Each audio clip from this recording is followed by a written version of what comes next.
आप कहते हैं महाराज जी हमारा पति बहुत दुष्ट है, झगड़ा करता है, मारता है, शराब पीता है। माना कि आपका पति शराबी है, दुष्ट है, पर फिर भी आपका पति है। इसलिए पच्छर में यदि भगवान को देख सकती हो तो पति में भी भगवान को देखने का अभ्यास करो। जो पति कर रहा है उसके कर्मों का फल उसे मिलेगा, जो आप कर रही हो वो आपके कर्मों का फल आपको मिलेगा। इसलिए पति के साथ बुरा व्यवहार ना किया जाए, नहीं तो उसका दंड मिलेगा। और पुरुष को भी चाहिए कि पत्नी के साथ बुरा व्यवहार ना हो, नहीं उसका भी दंड हमें मिलता है। अर्थात पति और पत्नी कैसे हों? भगवान राम और सीता, भगवान राम और सीता कैसे रहते थे? एक दूसरे के पूरक हैं। पत्नी हमेशा पति की पूरक रही है और पति हमेशा पत्नी का पूरक रहा है। अकेली स्त्री भी किसी काम की नहीं और अकेला पुरुष भी किसी काम का नहीं। दोनों जब मिलते हैं तो 100 होते हैं, नहीं तो 50-50 हैं। इसलिए आप दोनों शक्ति हैं, अकेले नहीं। भगवान राम और सीता दोनों पति पत्नी थे, कितने आनंद से रहते थे। कृष्ण और रुक्मणी कितने आनंद से रहते थे। कृष्ण और राधा, राधा भी पत्नी है, भगवान की विवाह हुआ है। राधा के साथ कृष्ण कितने आनंद से रहते। आज भी मंदिरों में राधा के साथ ही खड़े हैं। जब भगवान अपनी गृहस्थी बड़े आनंद से चलाते हैं तो भगवान हम लोगों को यही तो संकेत देते हैं, तुम भी गृहस्थ में रहो, पर गृहस्थी तरीके से चलाओ। पति कोई गलती करे तो पत्नी उसे समझाए, उसे कहे बात सही है, पर झगड़ा ऐसा ना हो कि आपके रिश्तों में खटास आ जाए। पत्नी गलती करे तो पति समझाए, इतना झगड़ा ना करो कि रिश्तों में खटास आ जाए। पति कुछ कहे तो पत्नी को चुप रहना चाहिए और पत्नी कुछ कहे तो पति को सह लेना चाहिए। गृहस्थी की गाड़ी समझदारी से चलती है। कई बार पत्नियों को बुरा लग जाता है, पति ने डांट दिया, पत्नियां मुंह फुलाए बैठी हैं। बहुत ज्यादा डांट दिया तो झोला उठा के ससुर मायके। चूहे की दौड़ बिल तक, चूहा भागेगा तो कहां जाएगा? बिल में। स्त्री भागेगी कहां जाएगी? मायके। समाधान नहीं है इससे। पति जब गाली दे, पति जब डांटे तो क्या करना चाहिए? आप उसकी अर्धांगिनी हैं, स्त्री हैं आप दुर्गा हैं, आप क्षमा की मूर्ति हैं, आप मां हैं। आपके अंदर ममता होनी चाहिए, करुणा होनी चाहिए। पति डांट रहा है, गाली दे रहा है, आपकी मां को गाली, आपके पिता को गाली, कोई बात नहीं। आपका स्वभाव, जैसा थोड़ी देर पहले मैंने कहा कि लोहा पत्थर धूप में गर्म हो जाता है पर हीरा धूप में ठंडा रहता है। तात्पर्य यह हुआ, पति की इतनी गालियां खाने पर भी आपका स्वभाव शीतल ही रहे, ठंडा ही रहे। इस स्वभाव से तो गृहस्थी चलेगी। और आप भी गर्म हो गई तो फिर रिश्ते टूट जाते हैं। एक पत्नी बोली, गुरुजी हमारा पति बहुत गाली देता है। हमने कहा आपका पति आपसे प्यार करता है कि नहीं? हाँ हाँ महाराज जी प्यार भी करता है। हमने कहा जब प्यार आपसे करता है तो डांटेगा भी आपको। अब प्यार आपसे करे और डांटे पड़ोसन को, ऐसा तो हो नहीं सकता। जब आपसे प्यार करता है तो डांटेगा भी आपको। इसलिए छोटी छोटी बातों को छोटी ही रहने दो, उन्हें बड़ा करने की जरूरत नहीं है। इसमें आप समझदार नहीं कहलाएंगे। पति पत्नी का विवाद सुबह हो तो शाम तक सदा के लिए खत्म हो जाए, ये विवाद तो ठीक है। पर अब विवाद चल रहा है महीनों से, सालों से, ये विवाद हानिकारक है। खासकर मैं स्त्रियों से कहूं, पति पत्नी में झगड़ा हो तो मायके जाने की गलती कभी ना करना। मायके वाले आपको रख लेंगे, आपको कहेंगे कि अब ससुराल मत जाना, पर कब तक रहोगी अपनी माँ के पास? कब तक रहोगे अपने भाई के पास? कब तक रहोगे? महीने भर रहोगे, 2 महीने रहोगे? स्त्री का कल्याण ससुराल में है। स्त्री को समझदारी का परिचय देना है और पुरुष को बहुत समझदारी का। खासकर ये जो आज बच्चे शादी कर लेते हैं, शादी के बाद हम देखते हैं तलाक हो जाता है। क्यों होता है? केवल समझदारी की कमी से। आप थोड़ा सा समझदारी का परिचय देंगे, दोनों में थोड़ी थोड़ी समझदारी होगी, गंभीरता होगी। एक बार एक संत से एक आदमी ने कहा, महाराज मैं शादी करूं कि ना करूं? आपने की है, आपका अनुभव क्या है? तब बड़े महात्मा ने कहा, बेटा शादी करना अच्छी बात है, पर शादी तब करना चाहिए जब आपके अंदर सहनशीलता आ जाए। यदि सहनशीलता है तो शादी कर लेना, और सहनशीलता नहीं है तो शादी बिल्कुल ना करना। शादी के बाद सहन करना पड़ता है, पत्नी की भी सहन करना पड़ता है, पति की भी सहन करना पड़ता है, परिवार की भी सहना पड़ता है। शादी कर लोगे, पति पत्नी आप हो, कल भाई ताना मारेगा, कमाता कुछ नहीं है, खाता रहता। जिठानी ताना मारेगी, देवरानी ताना मारेगी, कुछ कमाता धमाता नहीं है, खाती रहती है, टुकड़ों पे पलते रहते हो।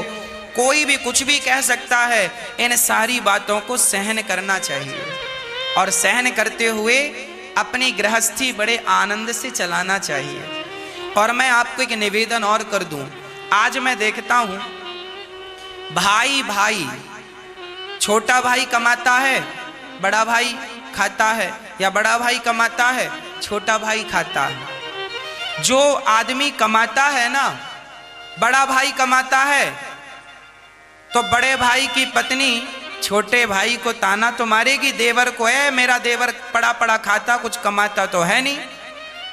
इसलिए मैं कहता हूं, आपको किसी के टुकड़ों पे पलने की जरूरत नहीं है। आपकी भौजाई आपको ताना मार रही है, आपका भाई आपको ताना मार रहा है, ठीक मार रहा है।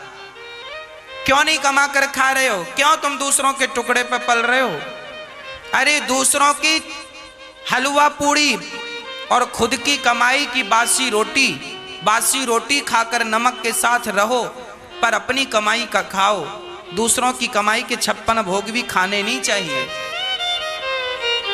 बड़ा भाई कमाता है, छोटा भाई पड़ा पड़ा खाता है, स्वाभाविक कहेगा ठीक कहता है। बड़ी भौजाई कहती है ठीक कहती है, तुम कमा कर क्यों नहीं खा रहे हो? और बाद में रोते हो, हमारी भाभी ने ये कहा वो कहा। अरे भाई ठीक कहा, क्यों पड़े हो? क्यों नहीं कमाते हो? इसलिए शादी करने के पहले भी आप ये निर्णय कर लीजिए कि आपकी पत्नी को आप क्या खिला पाएंगे अपनी कमाई से, क्या उसे कपड़े पहना पाएंगे अपनी कमाई से, क्या अपने बच्चों को अच्छे स्कूल में शिक्षा दे पाएंगे। यदि इतनी व्यवस्था है, आपके अंदर कुछ करने की ताकत है, तो विवाह करो। दूसरों के भरोसे में पत्नियां ना लाया करो कि मेरा भाई कमाता है तो मैंने शादी कर ली, भाई के टुकड़ों पे पलता रहूंगा। पहले अपना सेल्फ हो जाओ, अपने पांव पे खड़े हो जाओ, कुछ कर लो, अपनी पत्नी को खिला सको तो कर लो। इसलिए विवाह करने के पहले बहुत विचार करना चाहिए। और लड़की के पिता को भी विवाह करने के पहले ये विचार करना चाहिए, जिसके साथ आप अपनी लड़की का विवाह कर रहे हैं वो 2 पैसा कमाता है या नहीं। यदि कमाता है, वो करोड़पति नहीं है चलेगा, पर 2 रोटी कमाने की ताकत रखता हो अपनी मेहनत से, तो बेटी का विवाह कर देना। और आपने ये सोचकर कर दिया कि 2 भाई हैं, 3 भाई हैं, 4 भाई हैं और बाप की संपत्ति तो है ही, और बड़ा भाई तो सरकारी नौकरी पे है और छोटा भी है, और बीच वाले से कर दो तो बड़ा और छोटा कब तक खिलाएगा। इसलिए सेल्फ जिंदगी अच्छी है। ये गृहस्थी के छोटे छोटे से नियम हैं। इन नियमों को फॉलो करते रहोगे, पैसे कमाते रहोगे, परिवार का भरण पोषण करते रहोगे तो आनंद बना रहेगा। और दूसरों के टुकड़े में पलोगे और भ्रष्टाचार गलत करोगे तो भी घर में विवाद होगा। इसलिए जितनी ईमानदारी से आप कमाते होंगे, जितनी ईमानदारी से आप खाते होंगे, आप उतने सुखी होंगे, और जितनी बेईमानी से कमाकर खाते होंगे आप उतने दुखी होंगे। गृहस्थी के कुछ फंडे हैं, उन नियमों को फॉलो कीजिए। गृहस्थी समझदारी का विषय है। मैच्योर हो जाना ही गृहस्थ, जब तक मैच्योर ना हो गृहस्थ आश्रम में प्रवेश ना करना, नहीं तो दांतवा सब टूट जाएंगे, ऐसी ठोकर लगेगी। थोड़ी सी समझदारी। इसलिए कहते हैं अपने बच्चों को कथा सुनवाया करो, हम ही उनको मैच्योर कर देंगे। कथा सुना सुना के शादी के योग्य हो जाएंगे। कैसे गृहस्थी चलानी है सब सीख जाएंगे, कैसे रिश्ते निभाने हैं समझ जाएंगे। इसलिए जरूरी है कि आप पति पत्नी समझदारी से अपना गृहस्थ जीवन चलाएं। पति को चाहिए पत्नी का सम्मान करे। एक सज्जन हमसे बोले, गुरुजी हमारी पत्नी बीमार रहती है, क्या हम उसकी सेवा कर सकते हैं? एक पत्नी हमसे बोली, गुरुजी हमारे पति, हमारा सिर में दर्द रहता है, सिर दबाते हैं, हमसे उठा बैठा नहीं जाता, तो घुटनों में तेल हमारे पति लगाते हैं, क्या हमें पाप लगेगा? हम पति से सेवा करवाते हैं, क्या हमें पाप लगेगा? हमने कहा नहीं। जैसे पत्नी का धर्म है कि पति की सेवा करे, यदि भगवान ना करे आपकी पत्नी पर कोई संकट आ गया तो पति ही तो उसकी सेवा करता है। मतलब पति और पत्नी एक दूसरे के पूरक हैं। केवल पत्नी सेवा करे पति की ऐसा नहीं है। यदि पत्नी पर कोई आपत्काल आ जाए, विपत्ति आ जाए, शारीरिक कष्ट आ जाए तो पति भी उसकी सेवा कर सकता है। फॉर एग्जाम्पल, जब भगवान श्री राम वनवास गए तब मंथरा माता ने माता सीता को वस्त्र लाकर दिए। ए सीता, वो अपने राजसी वस्त्र उतारो और जंगल के ये वलकल वस्त्र पहनो। मंथरा ने जब वस्त्र दिए तो सीता माता जंगली वस्त्र, जंगल में साधु सन्यासी का जो कपड़ा है वो एक राजमहलों में रहने वाली राजकन्या, उससे थोड़ी बनेगा। सीता माता को समझ नहीं आया कि इन्हें पहनना कैसे। तब भगवान श्री राम, देखिए पति कैसा है, भगवान श्री राम गए और माता सीता को अपने हाथ से उन कपड़ों को पहनना सिखाया, पहना कर बताया, सीता इसे ऐसे पहनना है, इसे ऐसे ऐसे पहनो। भगवान राम सीता को कपड़े पहनना सिखा रहे। जंगल में जब सीता के पांव में कांटे चुभ जाते हैं ना, तो भगवान राम माता सीता के कांटे निकालते हैं। राम सीता के कांटे चरण पकड़ते हैं, अपनी जंघा पर रखते हैं, सीता के चरण अपनी जांघ में रखकर, और माता सीता के चरणों के कांटे, माता राम के चरणों में कांटा लग जाए, राम के चरणों में कांटा लग जाए तो लक्ष्मण निकाला करते थे, पर माता सीता के चरणों में कांटा लग जाए तो भगवान राम निकाला करते थे। इसका अर्थ क्या है? इसका अर्थ यही है कि पति और पत्नी एक दूसरे के पूरक हैं। इस रिश्ते को शायद लोग नहीं जानते, इस रिश्ते को शायद लोग नहीं समझते, और बिना समझे बिना जाने निभाते रहते। इसलिए लोगों की जिंदगी बोझ बन जाती है, क्योंकि आपको उसका ज्ञान नहीं है। भाई मेरे पास हीरा है और मुझे पता ही नहीं कि ये हीरा है, मैं तो कांच का टुकड़ा समझ रहा हूं। उसी तरह जिन रिश्तों को आप निभा रहे हैं वो रिश्ते आप और हम नहीं बनाते, सबके रिश्ते भगवान बनाया करते हैं, हमें तो सिर्फ निभाना होता है।